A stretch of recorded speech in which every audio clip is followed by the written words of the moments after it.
ዋጓን ገነርሱ ዋጓን አርሰናላውያን እንደምን አደራችሁ እንደምን ዋላችሁ እንደምን አመሻችሁ በያላችሁበት ሀገር ሰዓት አቆጣጠር እንደምን ከረማችሁ ሳሚ ነኝ ለማታውቁኝ የዩቲዩብ ቻናሌ ስም ሳሚ ገነር ይባላል የአርሰናል ደጋፊ ከሆናችሁ አርሰናልን የምትወዱ ከሆነ እንዲሁም የሌላ ክለብ ደጋፊ ሆናችሁ ስለ አርሰናል መስማት የምትፈልጉ ከሆነ ምን ጠብቃላችሁ ሰብስክራይብ በማድረግ ቤተሰብ መሆን ትችላላችሁ ነባሮች ላይክ ሼር እንዲሁም ኮሜንት ላይ ሐሳብ አስተያየት በመስጠት ዩቲዩብ ቻናላችንን ሞቅ ደመቅ እንድታረጉልን ስል በአክብሮት ጠይቃለሁ እስካሁንም ለምታደርጉት ድጋፍ እንቅስቃሴ እጅግ በጣም አመሰግናለሁ የእናንተ ላይክ ማድረግ የእናንተ ኮሜንት ማድረግ የዩቲዩብ አልጎሪዝሙ እንዲያግዘን ስለሚያደርግ አሁንም በቀናነት እንድትቀጥሉት ስል በአክብሮት ጠይቃለሁ ተመልሰናል እንግዲህ ከፕሪሚየር ሊግ ድል በኋላ ደግሞ አሁን በቻምፒዮንስ ሊግ በአራተኛ ሳምንት የቻምፒዮንስ ሊግ መርሃ ግብር ከሜዳችን ወጥተን ስላቫ ፕራግን የምናስተናግድበት ጨዋታ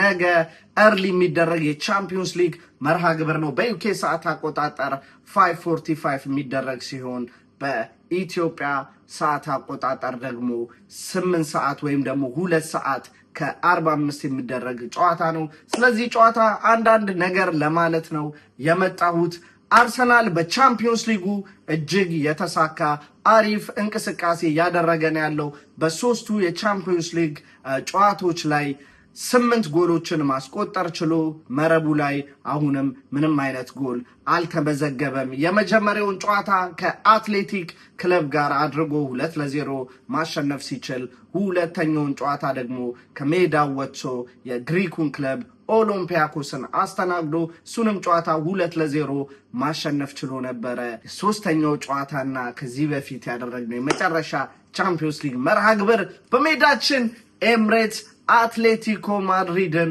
አስተናግደን 4-0 የሚገርም ስቴትመንት የጻፍንበት ትልቅ ድል ነበረ እንግዲህ ከዛ በኋላ ነገ በቻምፒዮንስ ሊግ ስላቫ ፕራግን ከሜዳችን ውጪ ቼክ ተጉዘን ቼክ ሪፐብሊክ ተጉዘን የምናደርገው ጨዋታ ነው ማለት ነው ስላቫ ፕራግ ባይ ዘ ዌይ ቀላል ቲም አይደለም ወደ ቻምፒዮንስ ሊግ ስናየው ቻምፒዮንስ ሊግ ላይ 2 ነጥብ ብቻ ይዞ 28ኛ ደረጃ ላይ ይገኛል አርሰናል ደግሞ 9 ነጥቦችን ይዞ በአራተኛ ደረጃ ላይ ይገኛል ነገር ግን ሊስን ቻምፒዮንስ ሊግ ላይ ያለ ማንኛውም ክለብ ኢዚ ነው ማለት ወይም ደግሞ አንደርስቲሜት የምናደርገው አይደለም የአውሮፓ በአገራቸውን ሊግ ቻምፒዮን ወይም ደግሞ ቶፕ ሆነው የጨረሱ ክለቦች የሚወዳደሩበት ቶርናመንት ስለሆነ ነው ስላቫ ፕራግም የቼክ ሪፐብሊክ ያለፈው አመት የሊጉ ሻምፒዮን መሆን የቻለ ዘንድሮም በ30 ነጥብ ሊጋቸውን የሚመራ ጠንካራ ቲም ነው ቻምፒዮንስ ሊግ ላይ ግን የመጀመሪያ ጨዋታቸውን ከቦዶ ግሊምት ጋር ነው አይ ቲንክ ያደረጉት 2 እኩል ተለያዩ ሁለተኛ ጨዋታቸውን ከሜዳቸው ውጪ ተጉዘው ኢንተር ሚላንን ገጥመው 3-0 ተሸንፈዋል ያለፈው የመጨረሻ የቻምፒዮንስ ሊግ ጨዋታቸውን ደግሞ ከአትላንታ ጋር ከሜዳቸው ውጪ ተጉዘው 0-0 በሆነ ውጤት ተለያይተው 2 ነጥብ ብቻ ይዘው 28ኛ ደረጃ ላይ ይገኛሉ ማለት ነው ስለዚህ በውጤትና በደረጃ አንፃር ስታየው በሁለቱ ክለቦች በኩል የ24 የደረጃ 24 ቦታ ልዩነት አለ ስለዚህ የነገውን ጨዋታ ደግሞ የአርሰናል ከሜዳው ውጪ ነው የሚያደርገው አንደርስቲሜት ማድረግ የለብንም ምክንያቱም እንደዚህ አይነት ቲሞች ጨዋታን መግደል ይችሉበታል እሱ ብቻ አይደለም ስላቫ ፕራግ የሚገርም ፋንስ ካልቸር አላቸው ደጋፊዎቻቸው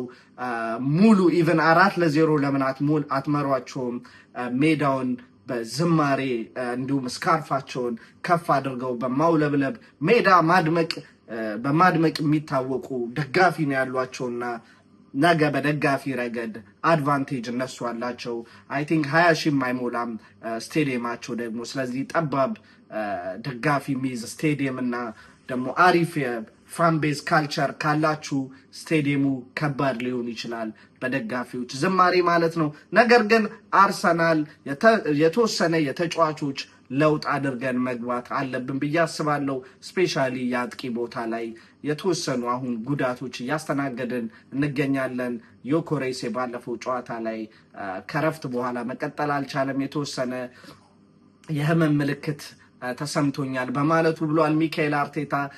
አንዳንዴ የሚካኤል አርቴታ ማይንድ ጌም ይመስለኛል። ማይንድ ጌም ብቻ ሳይሆን ዘንድሮ የባለፈው ዓመት ያለን ስኳድ ጠባብ ስለሆነ አንዳንድ ተጫዋቾች ኢቭን ኮንፈርት ባይሰማቸውም ውጤቱን ለማስጠበቅ ሲባል ያን ጨዋታ መጨረስ ወይም ደግሞ ከሚገባቸው በላይ የጨዋታ ጊዜ ያገኙ ነበር። የዘንድሮ ግን የስኳዳችን መስፋት እሱን ሪስክ እንዳንወስድ ያደረገን ይመስለኛል። በቀላሉ መረዳት እንችላለን።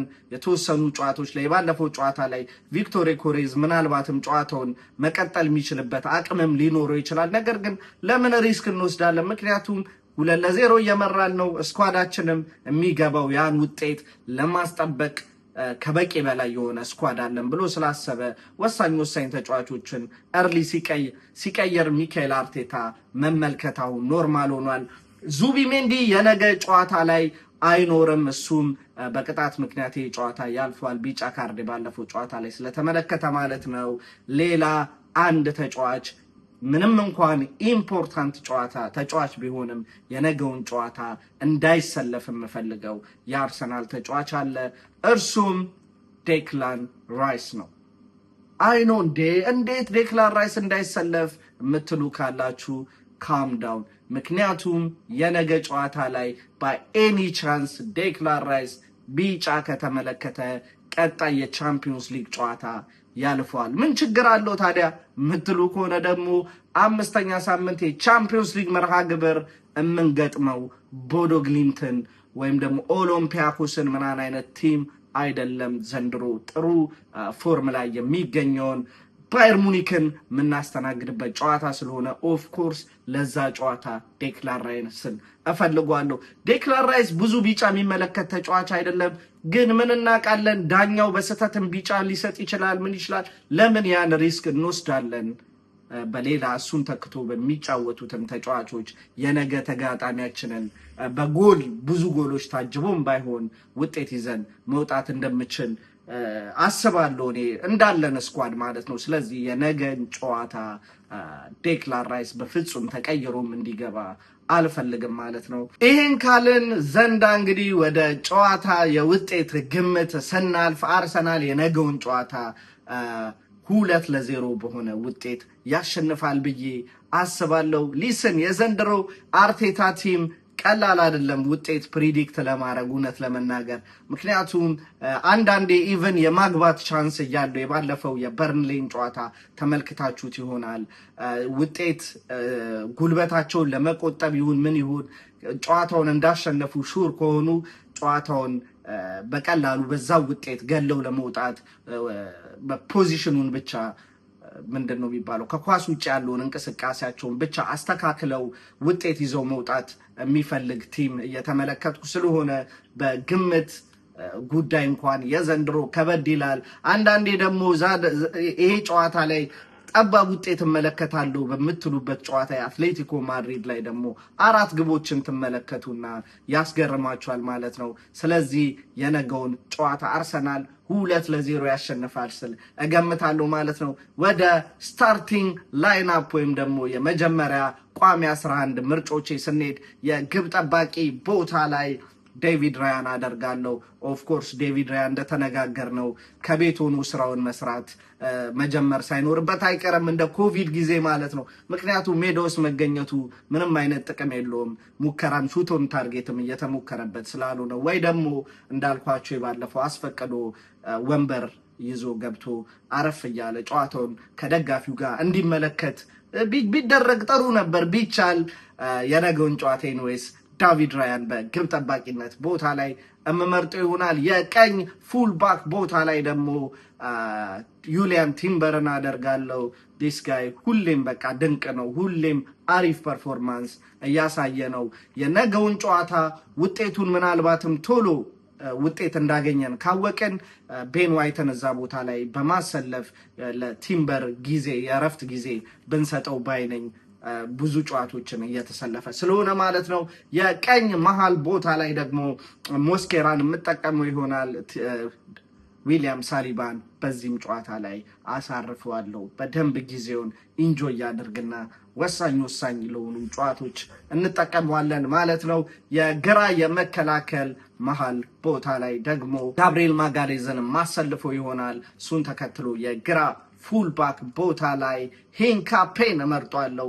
ሂንካፔ የሚገርም ብቃት ያለው ልጅ አሪፍ ኳሊቲ ያለው ተጫዋች እንደሆነ የሪያል ማድሪዱ አሰልጣኝ ዣቪ አሎንሶም ስለ ልጁ ድንቅነት በተደጋጋሚ ሲናገር ተሰምቷል።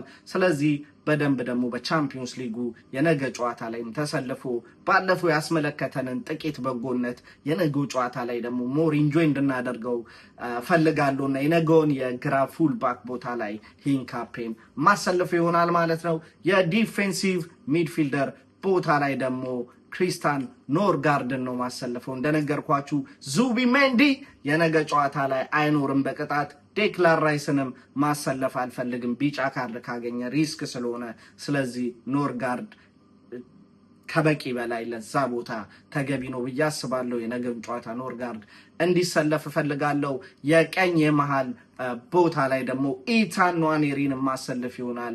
ዲስ ጋይ አይታችሁታል። ባለፈው ጨዋታ በርንሌ ራሱ ከገባ በኋላ የሚገርም እንቅስቃሴ እያደረገ ነበረ። የነገን ጨዋታም ኢታን ንዋኔሪ ጀምሮ ሙሉ 90 ደቂቃ በመለከተው የማልሰለቸው ልጅ ነው። ይገባዋል ደግሞ ዘንድሮ የባለፈውን አመት ሰዓት እያገኘ አይደለም። ባለፈው አመት ቡካዮ ሳካ ከተጎዳ በኋላ ድንቅ እንቅስቃሴ ሲያሳይ የነበረ ታዳጊ የሄሊንድ ፍሬ ነው። የነገውንም ጨዋታ ሙሉ 90 ደቂቃ ኢታን ንዋኔሪን ማየት ፈልጋለሁ ማለት ነው። ከዛም ቢቻል ደግሞ እሱን አጣምሮ መሃል ቦታ ላይ ኖርማሊ የመሃል ተጫዋች የሆነው ነገር ግን በሜክሺፍት ቀይሮት ሚካኤል አርቴታ የግራ ተመላላሽ ተከላካይ ቦታ ላይ የምንመለከተው ማይልስ ሉዊስ ስኬሊን ኦሪጂናል ቦታው ላይ ሲጫወት ባየው ደስ ይለኛል። ግን ሬር ነው አይመስለኝም ሚካኤል አርቴታ እሱን የሚጠቀመው። ከሱም ይልቅ ሜቢ ኤቭሪ ቼዜ ሊያሰልፈው ይችላል። ኤቭሪ ቼዜ ግን ብዙ ተደጋጋሚ ጨዋታዎች ላይ እየተሰለፈ ነው። ኢቨን ዋና ተጫዋቾቻችን እረፍት ባገኙበት ካራቦ ካፕ ላይ ኤብሪ ቼዜ ተሰልፎ ነበር። ስለዚህ የነገውን ጨዋታ ኤብሪ ቼዜን አሳርፎ ማይልስ ሉዊስ ስኬሊን እዛ ቦታ ላይ ቢያስጀምረው ባይነኝ። አይኖ ከባድ ነው።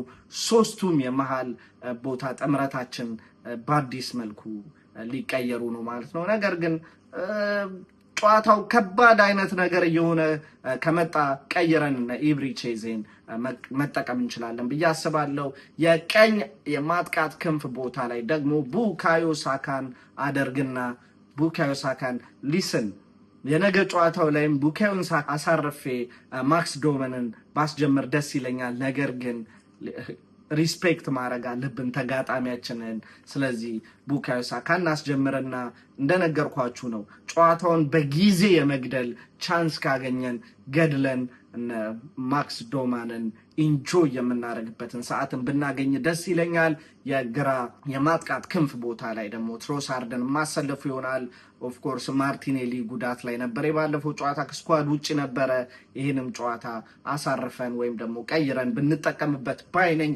የአጥቂ ቦታ ላይ ደግሞ ቪክቶር ዮኬሬዝን አላሰልፈውም፣ ምክንያቱም እረፍት እንስጠው። እሱም አይ ቲንክ በተደጋጋሚ ብዙ የጨዋታ ደቂቃዎች ያገኘ ተጫዋች ስለሆነ ይልቁንም በዛ ቦታ ላይ ሜክሺፍት ስትራይከርን ሚካኤል ሜሪኖን አሰልፈን የሚሆነውን እንመለከታለን። ስኳዳችን ሰፊ ነው። እንደፈለግነው እንኳን ጨዋታው አልሄድ ወይም ደግሞ የጨዋታው ቁጥጥሩ እየተበላሸ ካስቸገረን ኦፍኮርስ ከቤንች ላይ ተነስተው እሱን ማስተካከል የሚችሉ ተጫዋቾች ስላሉን በእንደዛ መልኩ እንወጣዋለን ብዬ አስባለሁ። የእናንተ አመለካከትስ ምንድነው? ሌሚኖን ኮመንት ሴክሽን። ለዛሬ የመጣሁበት ርዕሴን ይመስላል። ከጨዋታ በኋላ ሪያክሽን እስከምንገናኝ ድረስ አም አውት ፒስ። ካም ኦን ዩ ገነርስ።